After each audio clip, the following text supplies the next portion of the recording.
ब्राह्मणी और तिल के बीज पंचतंत्र की कहानी। बहुत समय पहले की बात है। किसी गांव में एक गरीब ब्राह्मण रहता था। एक दिन उस ब्राह्मण के घर कुछ अतिथि आए। ब्राह्मण की स्थिति इतनी खराब थी कि उन अतिथियों को खिलाने के लिए घर में अनाज तक नहीं था। इस स्थिति को लेकर ही ब्राह्मण और उसकी पत्नी के बीच थोड़ी कहा-सुनी होने लगी।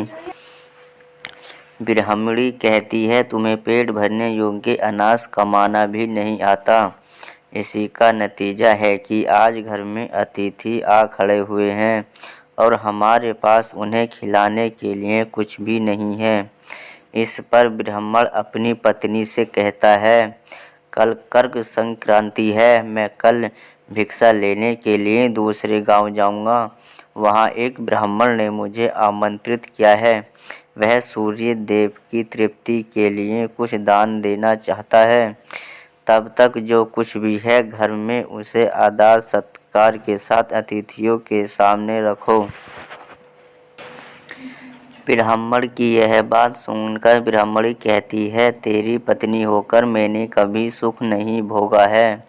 न कभी खाने को मेवा मिष्ठान मिला, न ही ढंग के वस्त्र और आभूषण। आज तू कह रहा है कि जो भी घर में पड़ा हो वो अतिथियों के समक्ष रख दो। जब कुछ है ही नहीं तो मैं उनके सामने क्या रख दूं? पड़े हैं तो बस एक मुट्ठी तिल। तो क्या अतिथियों के सामने सूखे तिल रखना अच्छा लगेगा? पत्नी की यह बात सुनकर ब्राह्मण कहता है, ब्राह्मणी, तुम्हें ऐसा बिल्कुल भी नहीं कहना चाहिए। कारण यह है कि इच्छा के अनुसार किसी भी मनुष्य को धन की प्राप्ति नहीं होती है। जरूरी है तो पेट भरना, और पेट भरने योग्य अनाज तो मैं ले ही आता हूँ। अधिक धन की इच्छा अच्छी नहीं होती। इच्छा का तुम्हें त्याग कर देना चाहिए। अधिक धन की इच्छा के चक्कर में मनुष्य के माथे पर शिखा बन जाती है।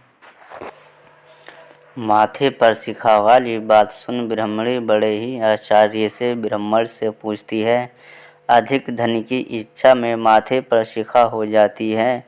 मैं कुछ समझी नहीं। जो भी कहना है खुलकर कहिए। ब्राह्मणी के इस सवाल का जवाब देने के लिए ब्राह्मण अपनी पत्नी को शिकारी और गीदड़ की कहानी सुनाता है। ब्राह्मण कथा की शुरुआत करता है। एक दिन एक शिकारी जंगल में शिकार की खोज कर रहा था। जंगल में कुछ दूर आगे बढ़ने के बाद शिकारी को एक काले रंग का पहाड़ जैसा विशाल सूअर दिखाई देता है। सूअर को देखते ही शिकारी अपना धनुष उठा लेता है और कमान खींचते ही सूअर पर निशाना लगा देता है। कमान से निकला हुआ तीर तीव्र गति से सूअर को घायल कर देता है। घायल होने पर सूअर चिंघाड़ता हुआ शिकारी पर पलटवार कर देता है। सूअर के तीखे दांतों से शिकारी का पेट फट जाता है। इस तरह शिकार और शिकारी दोनों का ही अंत हो जाता है। इसी बीच खाने की तलाश में भटकता हुआ एक भूखा गीदड़ वहां से गुजर रहा था, जहां शिकारी और सूअर का शव पड़ा हुआ था। बिना मेहनत इतना सारा भोजन देखकर गीदड़ मन ही मन बहुत खुश होता है और मन ही मन सोचता है कि आज तो ईश्वर की बड़ी कृपा हुआ, जो इतना अच्छा और अधिक भोजन एक साथ मुझे मिला है। मैं इसे धीरे धीरे और आराम से खाऊंगा ताकि लंबे समय तक मैं इसे उपयोग में लाऊंगा। इस तरह मैं इस भोजन के साथ लंबे समय तक अपनी भूख को शांत रख पाऊंगा। इन सभी बातों पर विचार करते हुए गीदड़ सबसे पहले छोटी छोटी चीज़ों को खाना शुरू करता है। तभी उसे शिकारी के मृतक शरीर के पास धनुष पड़ा दिखता है। गीदड़ के मन में पहले उसे ही खाने का विचार आता है और वह धनुष पर चढ़ी डोर को चबाने लगता है। गीदड़ के चबाने से धनुष पर चढ़ी डोर टूट जाती है और डोर के टूटने से धनुष का एक सिरा वेग के साथ गीदड़ के माथे को भेदता हुआ ऊपर निकल आता है। गीदड़ के माथे को भेद कर धनुष का जो सिरा गीदड़ के सिर पर निकल आता है वह ऐसा प्रतीत होता है मानो गीदड़ के माथे पर शिका निकल आई हो। घायल होने के कारण कुछ देर बाद गीदड़ की भी मौत हो जाती है। इतना कहते हुए ब्राह्मण कहता है, ब्राह्मणी, इसलिए मैं कहता हूँ कि ज़रूरत से अधिक लोभ से माथे पर शिखा आ जाती है। यह कथा सुनने के बाद ब्राह्मणी कहती है, ठीक है, अगर ऐसी ही बात है तो घर में जो मुट्ठी भर तिल पड़े हैं उन्हीं को मैं अतिथियों को खिला देती हूँ।